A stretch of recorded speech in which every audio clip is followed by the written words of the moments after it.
Many of us are struggling to breathe this week. Many are feeling profound stress, shock, confusion, disorientation, and despair. We're unsure if we're living in the country that we thought we were living in. Others are feeling elated, vindicated, and even hopeful. The full spectrum of human emotions is on display at this moment in this clearly divided country. The implications of a divided country for public health are potentially dire. Public health is a collective endeavor.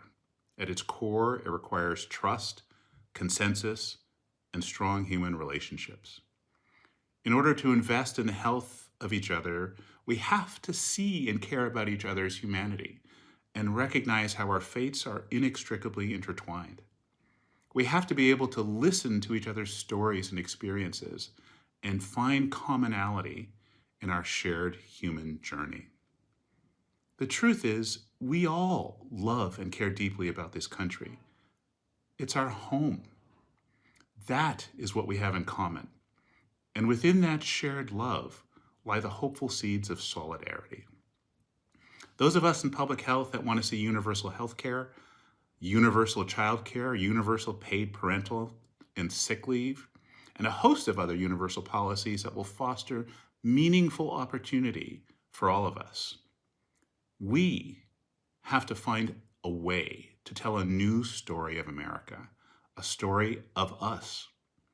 We have to leverage our shared love of this country to co-create a narrative that transcends our differences and speaks to our dreams for our children, our families, our neighbors, and ourselves. Shared solidarity requires a unifying story that allows us to invest in universal policies which will strengthen our American social contract.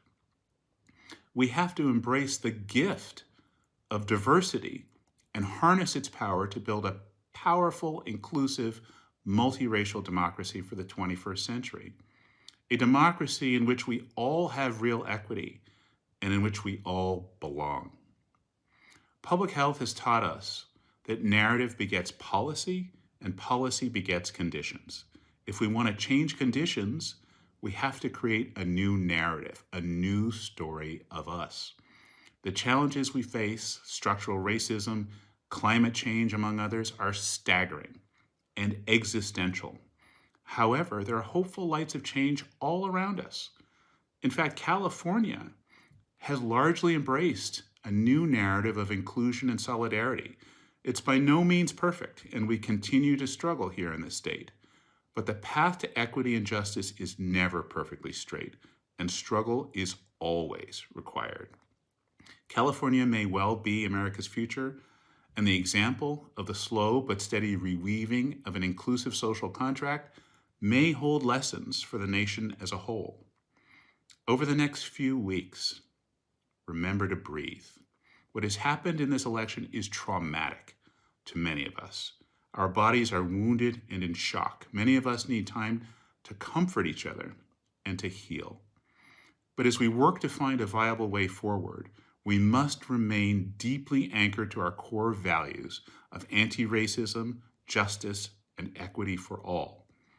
We must redouble our efforts to defend those that have been made vulnerable by structural racism, policy violence, and the dehumanizing scorn and neglect we see all around us.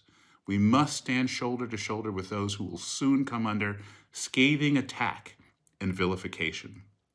We must fight to defend each other, motivated by love and empathy, with an abiding commitment to bridging divides and building solidarity.